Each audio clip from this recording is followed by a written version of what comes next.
Hello everyone, welcome you all in our YouTube channel PNT Physics.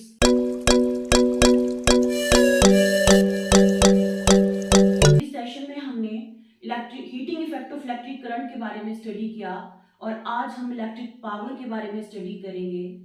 तो electric power के बारे में study करने के लिए इसको इस तरह से समझते हैं कि हमारे जो इलेक्ट्रिक फैंस हैं, हमारे बल्ब हैं, ट्यूब्स हैं और बाकी सारी अप्लायंसेस, चाहे वो कूलर ले लो, एसी, रेफ्रिजरेटर, ये किस तरह से काम करते हैं। इन सबको वर्क करने के लिए, इन सबको रन करने के लिए हमें इलेक्ट्रिकल एनर्जी की जरूरत होती है। ठीक है, किसकी जरूरत होती है? हमें electrical current means electrical energy की जरूरत होती है। और इलेक्ट्रिक पावर क्या चीज है फिर? अब इलेक्ट्रिकल एनर्जी का जब टाइम के साथ हम रिलेशन बताते हैं कि कितने टाइम में कितनी एनर्जी किसी अप्लायंस ने यूज की है, कि कंज्यूम की है, ठीक है, कितने टाइम में कितनी एनर्जी किसी अप्लायंस ने कंज्यूम की है, तो उसको बोलते हैं इलेक्ट्रिकल पावर। तो इलेक्ट्रिकल पावर को हम ऐसे भी डिफाइन करते आ रहे हैं अपनी प्रीवियस क्लासेस में कि rate of doing work is called electric power. Rate of doing work is called electric power. तो electric work done divided by time taken is electric power. तो इसको हम लिख सकते हैं वर्क अपॉन टाइम। ठीक है, work upon time is electric power. ये इलेक्ट्रिकल एनर्जी की फॉर्म में बोले तो rate of consumption of electrical energy, rate of consumption of electrical energy is called electric power. मतलब कितने टाइम में आप कितनी इलेक्ट्रिकल एनर्जी को कंज्यूम कर रहे हैं, उसको बोलते हैं इलेक्ट्रिक पावर। ठीक है, तो इसको अगर एनर्जी की फॉर्म में हम लिख सकते हैं E अपॉन टी। ठीक है, एनर्जी की फॉर्म में हम इसको लिख सकते हैं E अपॉन टी। तो ये है हमारी electric power. Rate of consumption of electrical energy is called electrical power. और अब हम आते हैं इसकी एसआई यूनिट में। तो इलेक्ट्रिक पावर की जो एसआई यूनिट है उसको किस तरह से निकालेंगे? इलेक्ट्रिकल एनर्जी, इलेक्ट्रिक वर्क की बात करें तो इसको हम जूल में मेजर करते हैं, जूल में। ठीक है, और टाइम हमारा सेकंड में। ठीक है, तो इलेक्ट्रिक पावर की जो एसआई यूनिट है वो हमारी आ गई जूल पर सेकेंड। इलेक्ट्रिक पावर की जो एसआई यूनिट है वो है जूल पर सेकेंड, और जूल पर सेकेंड को हम लिख सकते हैं वॉट। वॉट, और इसको डिनोट करते हैं हम डब्ल्यू से। तो watt is the SI unit of electric power, joule पर सेकेंड, और watt is the SI unit of electric power. और अब बात आती है कि वॉट, वन वॉट को कैसे डिफाइन करेंगे। तो वन वॉट को डिफाइन करने के लिए अगर हमारी जो एनर्जी कंज्यूम हो रही है वो 1 जूल है, और कितने टाइम में? 1 सेकेंड में। अगर एनर्जी जो है 1 सेकेंड में 1 जूल कंज्यूम हो रही है, 1 सेकेंड में 1 जूल एनर्जी की कंजप्शन हो रही है, तो पावर हमारी होगी 1 वॉट बोलेंगे। ठीक है, तो power is said to be 1 watt if 1 joule of energy is consumed in 1 second. ठीक है, power is said to be 1 watt if 1 joule of energy is consumed in 1 second. तब बोलेंगे हम कि 1 वॉट जो है वो पावर कंज्यूम हुई है। उसके बाद है बिगर यूनिट ऑफ एनर्जी। तो एनर्जी की जो बिगर यूनिट है, इससे बड़ी यूनिट ये वॉट है, तो kilo watt. Kilowatt is the bigger unit of power. Kilowatt is the bigger unit. Watt is the SI unit and kilowatt is the bigger unit of power. तो kilowatt जो आया है आप इसको लिखते हैं kW से, और 1 किलोवाट जो होता है, 1 किलोवाट वो 1000 वोट के इक्वल है। 1000 watt, 1 kilowatt is equal to 1000 watt. एक और आपकी पावर की एक और यूनिट है जिसको बोलते हैं हॉर्स पावर। तो 1 जो हॉर्स पावर है वो 746 वॉट के इक्वल होती है। 746 watt, 1 horse power is equal to 746 watt. तो 1 kilowatt is equal to 1000 watt, 1 horsepower is equal to 746 watt, and the SI unit of electrical power is watt, and 1 watt is defined as when 1 joule of energy is consumed in 1 second, then the power is said to be 1 watt. When 1 joule of energy is consumed in 1 second, then the power is said to be 1 watt. Bigger unit is kilowatt, 1 kilowatt is 1000 watt, and 1 horsepower is 746 watt. अब हम electric power का जो expression करेंगे उसमें देखते हैं कि let I with the current flowing in a conductor when potential difference across the conductor is V and time is t। ठीक है, if I is the electric current flowing in a conductor when the potential difference is V for time t, तो हमारा जो electric work done आ जाएगा, electric work done electric work done लिखने के लिए हम फिर से एक बार अपने फर्स्ट सेशन में जाते हैं कि इलेक्ट्रिक वर्क डन, वहां में हमने जब इलेक्ट्रिक पोटेंशियल स्टडी किया था तो इलेक्ट्रिक पोटेंशियल जो हमारा आया था वो था वर्क डन अपॉन चार्ज, और यहाँ से जब हम वर्क डन निकालेंगे तो आ जाएगा हमारा ये पोटेंशियल इनटू चार्ज। तो इलेक्ट्रिक वर्क डन को जो लिखेंगे हम लिखेंगे V into Q, electric work done W is equal to V into Q, ठीक है। और सेकंड सेशन में जब जाते हैं हम तो वहां पे हमने स्टडी किया था इलेक्ट्रिक करंट, और electric current is rate of flow of charge that is charge per unit time.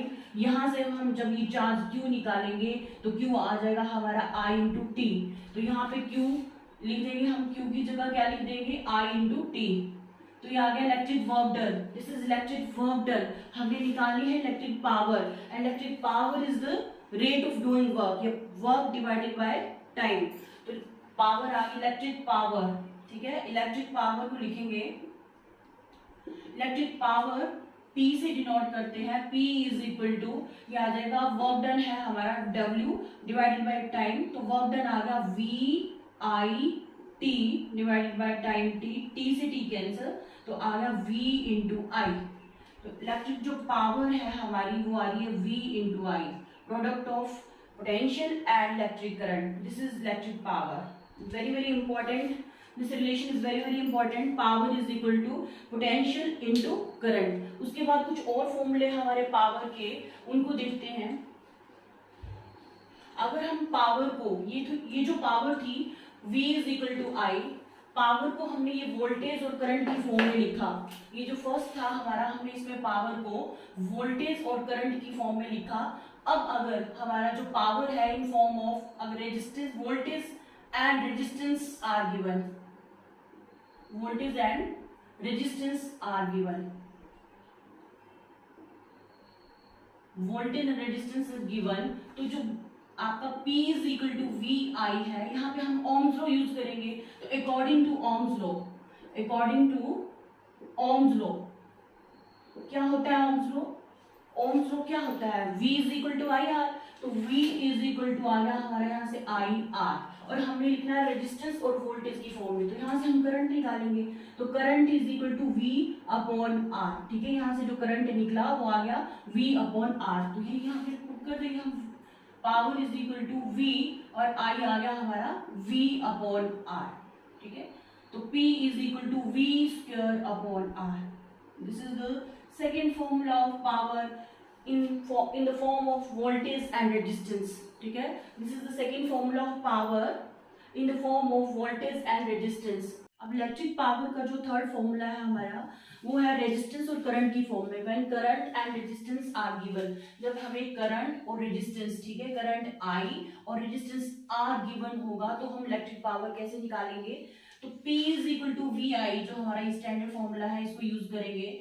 वैसे ही ओम्स लॉ यूज करेंगे, V is equal to I R. अब हमें करंट और रेजिस्टेंस की फॉर्म में निकालना है पावर को, तो करंट एंड रेजिस्टेंस की फॉर्म में, तो V is equal to I R को ही हम पुट कर देंगे वहां पे, तो पावर आ जाएगा हमारा V आ गया आई आर, V कितना आ गया हमारा आई आर, तो ये आई आर इंटू आई, और यहाँ से power is equal to I square R. तो ये पावर का थर्ड फॉर्मूला आ गया हमारा, P is equal to I square R. All these three formulas are very very important। इनको फिर से एक बार देखते हैं, तीन के तीन फॉर्मूलाज को हम देखेंगे। ये फर्स्ट जो फॉर्मूला है हमारा वो है P is equal to V I, P is equal to V I, और सेकेंड फॉर्मूला जो हमारा है वो है P is equal to V square upon R. Now the third formula is electric power P is equal to I square R. तो ये तीन के तीन फॉर्मूले बच्चों आपको अच्छी तरह से याद करने हैं, क्योंकि इन फॉर्मूलेज को यूज करके जो आपके न्यूमेरिकल, बहुत से न्यूमेरिकल सॉल्व कर पाएंगे आप इनको यूज करके। तो इनको अच्छे से याद कीजिए, लर्न कीजिए, ठीक है। और फर्स्ट जो था, अगर वोल्टेज और करंट की फॉर्म में अगर आपको पूछा गया है क्वेश्चन में, न्यूमेरिकल में, अगर voltage and current are given then you can use this formula, ठीक है। और वोल्टेज और रेजिस्टेंस की फॉर्म में आप power is equal to V square upon R, इस फॉर्मूला भी यूज करेंगे। और नेक्स्ट है power is equal to I square R. If current and resistance are given then you can use this last formula, P is equal to I square into R. These are the three formulas of electric power. अगर अब आपको question आता है कि which has more resistance, 100 volt bulb, एक 100 volt का bulb है आपके पास और एक 60 वोल्ट का बल्ब है, ठीक है, 2 बल्ब्स है, एक की पावर 60 वॉट और दूसरे की पावर 100 वॉट। तो क्वेश्चन है कि विच हैज मोर रेजिस्टेंस, किसमें ज्यादा रेजिस्टेंस है। तो देखिए कि अगर रेजिस्टेंस ज्यादा होगी तो पावर कम है, तो यहाँ पे पावर किसकी कम है, 60 watt power, what is the unit of electric power, 60 volt कम है और 100 वोल्ट ज्यादा है, ठीक है। तो 60 वोल्ट अगर पावर कम है तो इसका मतलब इसकी रेजिस्टेंस ज्यादा है, ठीक है। तो रेजिस्टेंस की क्या आंसर होगा आपका कि 60 वॉट, जो 60 वॉट इलेक्ट्रिक पावर वाला जो बल्ब है उसकी रेजिस्टेंस ज्यादा है और इसकी जो रेजिस्टेंस है वो कम है, लेस रेजिस्टेंस इसकी होगी।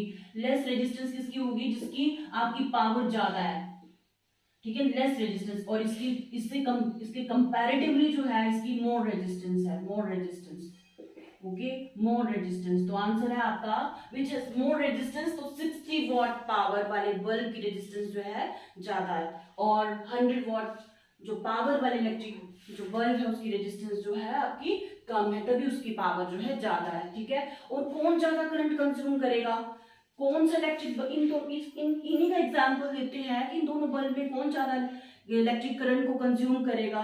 तो इलेक्ट्रिक करंट जो कंज्यूम करेगा, ये देखिए, जिसकी पावर ज्यादा है, जिसकी पावर ज्यादा है वो ज्यादा इलेक्ट्रिक करंट को कंज्यूम करेगा। तो जो 100 वोल्ट का बल्ब है वो ज्यादा करंट को कंज्यूम कर रहा है, वो ज्यादा इलेक्ट्रिकल एनर्जी को कंज्यूम कर रहा है then that of 60 watt bulb, ठीक है। The bulb of 100 watt consumes more electrical energy than that of the bulb of 60 watt power. Okay, तो इस रिलेशन से आएगा, क्यों, क्योंकि करंट तो सबका वेरी करेगा ना, सारी अप्लायंसेस का जो करंट होता है वो अलग अलग वेरी करता है, सबकी रिक्वायरमेंट अलग अलग होती है, ठीक है। और यहाँ पे जो लेकिन वोल्टेज जो है, वोल्टेज ऐसा क्यों है कि हमने जब रेजिस्टेंस का देखा तो हमने ये वाला रिलेशन यूज किया, क्योंकि जो वोल्टेज है हमारे जो डोमेस्टिक जो मेन सप्लाई आती है वो 220 वोल्ट होती है, वैसे 220 टू 230 लेते हैं, लेकिन इंडिया में जो है वो 220 वोल्ट जो इलेक्ट्रिकल सप्लाई जो मेन सप्लाई आती है वो 220 वोल्ट पे है, ठीक है। तो 220 वोल्ट वो फिक्स है हर एक अप्लायंस के लिए, हर एक अप्लायंस हमारी घर की, चाहे बल्ब हो, चाहे रेफ्रिजरेटर हो, चाहे कूलर हो, सब के सब 220 वोल्ट पे ऑपरेट करते हैं, क्योंकि 220 वोल्ट जो वोल्टेज है वो फिक्स है। लेकिन करंट जो है वो हर एक अप्लायंस का डिफरेंट है, इलेक्ट्रिक करंट जो वो कंज्यूम करते हैं, इलेक्ट्रिक एनर्जी जो वो कंज्यूम करते हैं, हर एक अप्लायंस अलग इलेक्ट्रिक करंट को ड्रॉ करती है, ठीक है। तो करंट डिफरेंट होगा और जो हमारी इलेक्ट्रिक वोल्टेज जो होगी वो कांस्टेंट होगी, दैट इज 220 वोल्ट, ठीक है। इसको बोलते हैं पावर रेटिंग। पावर रेटिंग क्या होती है कि 220 वोल्ट तो फिक्स है आपका, तो 220 वोल्ट पे जैसे मानो इलेक्ट्रिक आयरन की बात करें तो उसको बोलते हैं कि 1000 वाट है उसकी पावर, 1000 वाट 220 वोल्ट, तो 220 वोल्ट पे उसने 1000 मतलब 1000 वोल्ट की पावर, 1000 जूल की उसको एनर्जी चाहिए पर सेकेंड, 1000 जूल की एनर्जी चाहिए उसको पर सेकेंड, ठीक है। तो जो बिगर यूनिट है हमने देखा वो है किलोवाट। तो किलोवाट जो जैसे अब हीटर वगैरह होगी तो उनकी पावर की बात तो वॉट में ना करके हम उसमें किलोवाट में करते हैं, क्योंकि 1000 वॉट से ज्यादा ही होती है। जो हीटर वगैरह की जो इलेक्ट्रिक पावर होती है वो 1000 वोल्ट से ज्यादा होती है, इसलिए उसको किलोवाट में लेते हैं। इलेक्ट्रिक आयरन की भी वो 1000 वाट तक होती है, ठीक है। और बाकी जो आपकी बल्ब हैं, ट्यूब्स हैं, ये सारे जो है कुछ वाट में ही जो इनकी पावर को मेजर किया जाता है। अब जो हम बार बार इलेक्ट्रिकल एनर्जी की बात कर रहे हैं इलेक्ट्रिकल पावर के साथ, तो इलेक्ट्रिकल एनर्जी को किस तरह से मेजर करेंगे। अब इलेक्ट्रिकल एनर्जी की बात करते हैं, जैसे इलेक्ट्रिकल पावर जो है हमारी वो क्या है, एनर्जी की फॉर्म में लिखे तो energy per unit time. Electrical जो पावर है वो एनर्जी पर यूनिट टाइम, तो यहाँ से इलेक्ट्रिकल एनर्जी निकालना बहुत ईजी है। तो इलेक्ट्रिकल एनर्जी जो आ जाएगी वो पावर इंटू टाइम, ठीक है। इलेक्ट्रिकल एनर्जी जो आ जाएगी पावर इंटू टाइम। तो देखिए फर्स्ट जो हमारा रिलेशन था पावर का वो था V इंटू आई। अगर अब हमें जो है इलेक्ट्रिकल एनर्जी, हमें जो है इलेक्ट्रिकल पावर और इलेक्ट्रिकल एनर्जी का एक्सप्रेशन निकाला है, रिलेशन निकाला है इलेक्ट्रिकल एनर्जी में, तो V आई, तो power into time. Electrical energy क्या है हमारी, पावर इंटू टाइम है, तो पावर आ गई हमारी V आई, पावर आ जाएगी V आई और साथ में मल्टीप्लाई बाय टाइम, तो ये आ जाएगा V आई टी। तो फर्स्ट फॉर्मूला एनर्जी का बन जाएगा VIT। बहुत इजी है, देखिए पावर VI और एनर्जी, इलेक्ट्रिकल एनर्जी की बात करेंगे तो VI के साथ टाइम। सिंपल है कि एनर्जी जो है पावर इंटू टाइम है, तो टाइम से मल्टीप्लाई, तो सब फॉर्मूले में हमें टाइम से मल्टीप्लाई करना है। तो इलेक्ट्रिकल एनर्जी के भी 3 फॉर्मूले आपको मिल जाएंगे।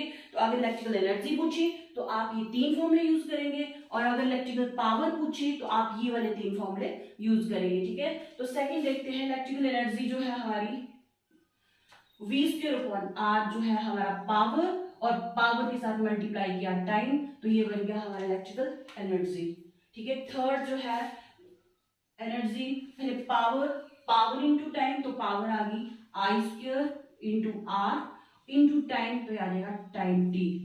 ठीक है, तो इन तीनों का कंपैरिजन कीजिए। Power is equal to VI, energy is equal to VIT।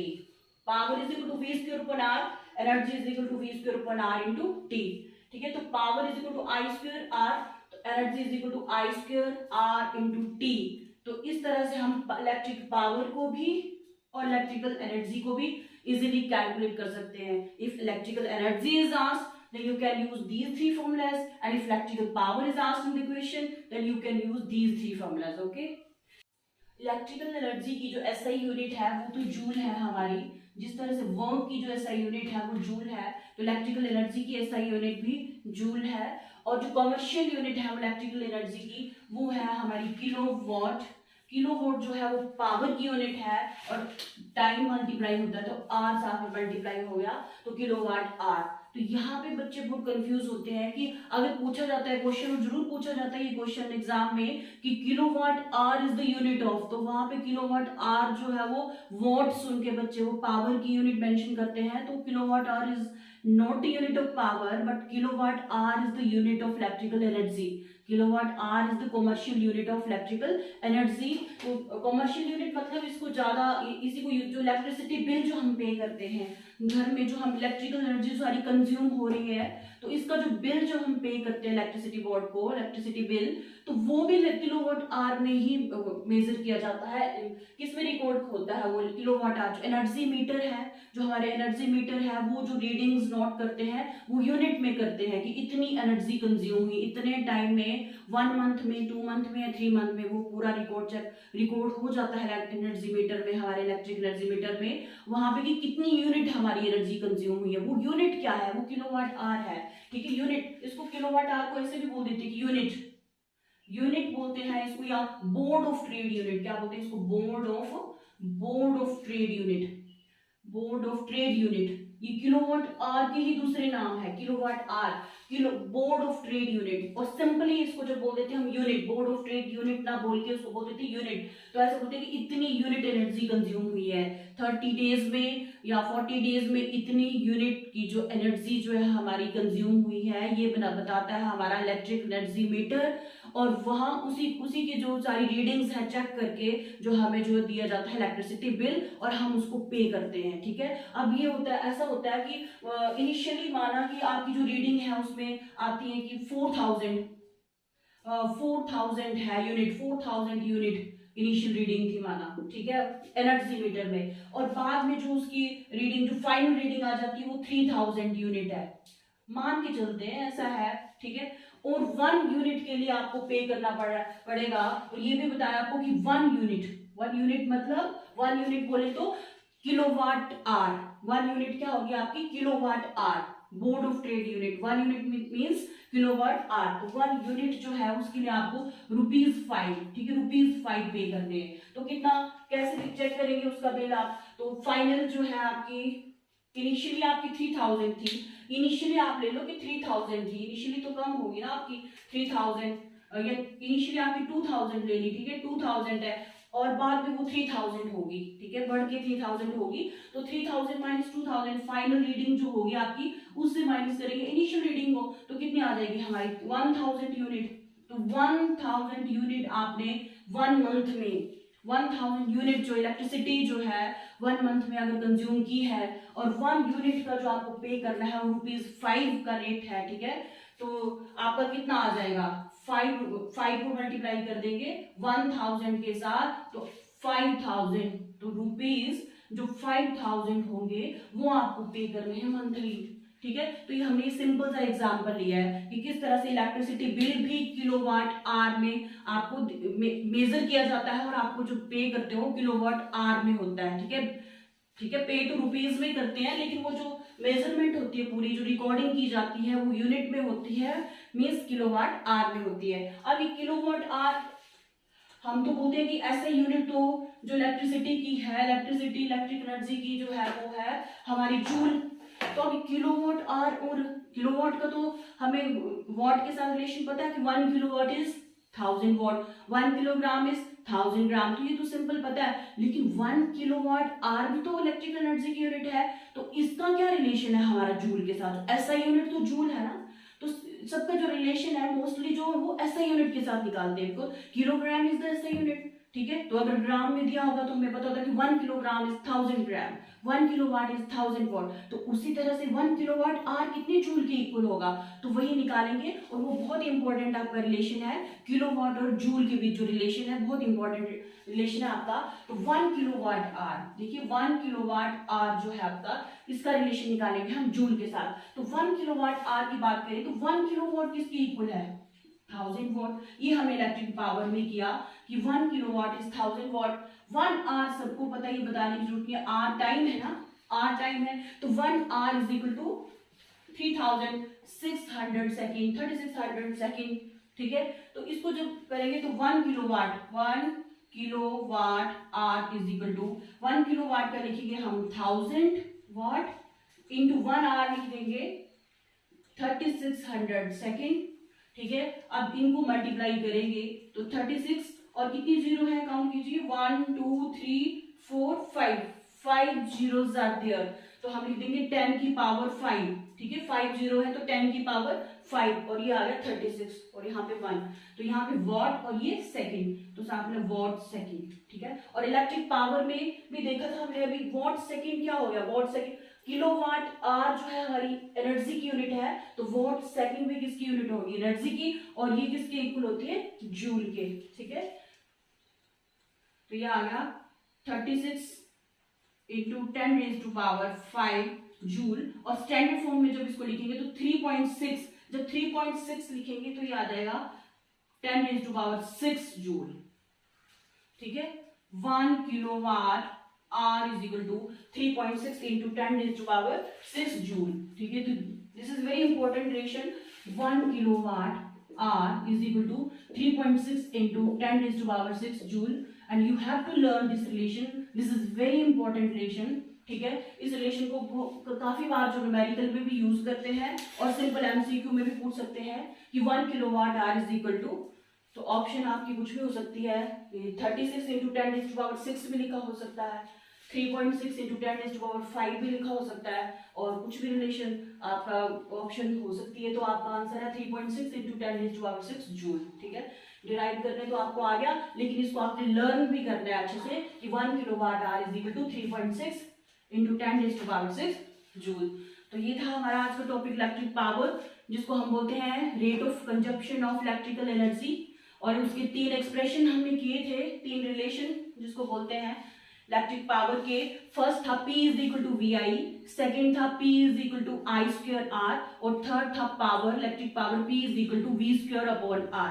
और जब एनर्जी का निकाला था तो टाइम सब भी मल्टीप्लाई हो गया था, तो वी आई टी और उसमें आई स्क्वायर आर टी और V square upon R T, तो ये एनर्जी के रिलेशन आ गए थे और पावर के रिलेशन, ठीक है। और यूनिट जो थी आपकी इलेक्ट्रिकल एनर्जी की वो ऐसा यूनिट जूल है, और कमर्शियल यूनिट हमने देखा कि वो है किलोवाट आर, ठीक है, जिसको आप बोर्ड ऑफ ट्रेड यूनिट भी बोलते हैं। Kilowatt hour is the commercial unit of electrical energy.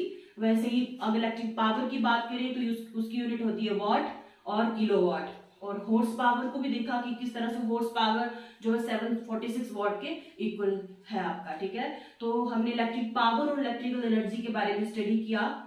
आगे का जो है हम नेक्स्ट टॉपिक में करेंगे, ठीक है। Thank you, have a nice day.